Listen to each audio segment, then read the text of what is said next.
नमस्कार दर्शकों, आज मैं आप लोगों के सम्मुख उपस्थित हुआ हूँ सूर्य के पंचम भाव में बैठने के प्रभाव को लेकर। मैं प्रारंभ में यहाँ पर बता देना चाहता हूँ कि सूर्य के पंचम भाव में न ही तो मैं किसी राशि या किसी लग्न विशेष को ध्यान में रखकर ये वीडियो बना रहा हूँ।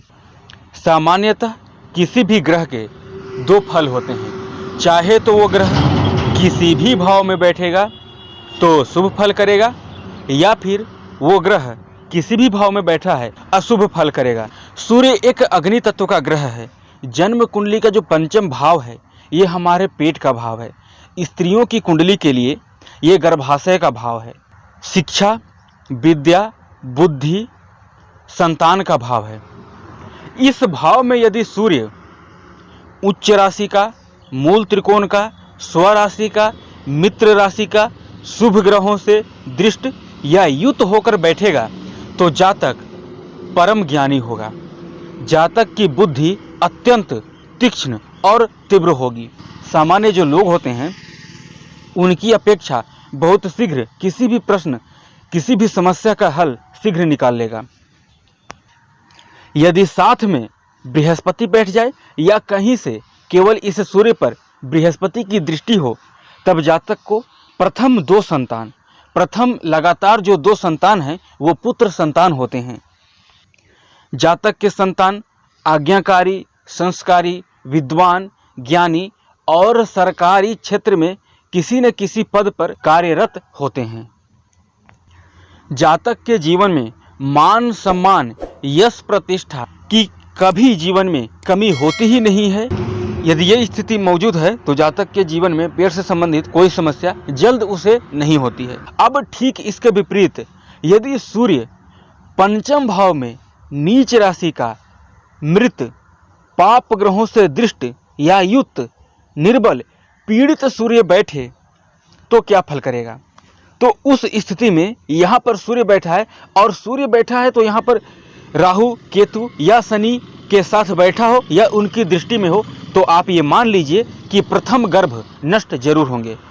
कई लोग पूछेंगे कि यदि पुरुष की कुंडली में यह सूत्र लागू है तब भी? जी हाँ, पुरुष की कुंडली में लागू होता है।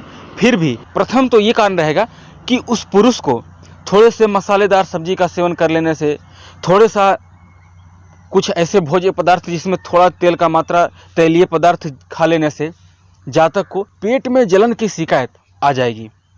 और जातक की जो जीवन साथी होगी, यदि स्त्री की कुंडली है तब तो और उसको पेट में जलन के साथ साथ गर्भ तो उसका नष्ट होगा ही होगा, प्रथम गर्भ। और यदि पुरुष की कुंडली में है तो पुरुष को तो पेट से संबंधित समस्या रहेगी ही रहेगी। सूर्य की महादशा, सूर्य की अंतरदशा में, या फिर जो ग्रह सूर्य के साथ बैठकर या सूर्य को देखकर इस पंचम भाव को पीड़ित कर रहा है, उस ग्रह की भी महादशा या अंतरदशा में ऐसी समस्या तो आएगी ही। साथ ही उसके जीवन साथी को भी प्रथम गर्भ उसका नष्ट होना तय है, चाहे उसकी कुंडली में हो या उसकी जीवन साथी की कुंडली में हो। जातक की शिक्षा में बार बार रुकावटें आती है। जातक कई बार घर स्थिति, जातक का कुछ आर्थिक स्थिति इस प्रकार होता है जिसके कारण मजबूरन जातक को पढ़ाई छोड़नी पड़ती है। पिता का सुख बहुत कम मिल पाता है। जातक के जीवन में मान, सम्मान, कभी उसको उतना क्रेडिट मिल ही नहीं सकता, उतना सफलता जातक को मिलेगी ही नहीं जितना का वो जातक हकदार है। जातक जितना मेहनत करेगा उससे बहुत कम, थोड़ी मात्रा में उसे सफलता मिलेगी।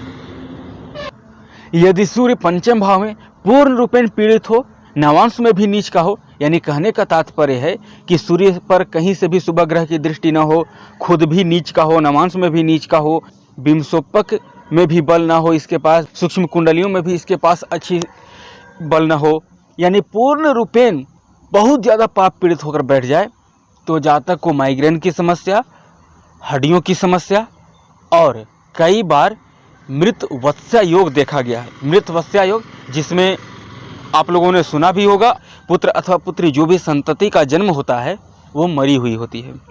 ये स्थिति सूर्य यहाँ पर देता है।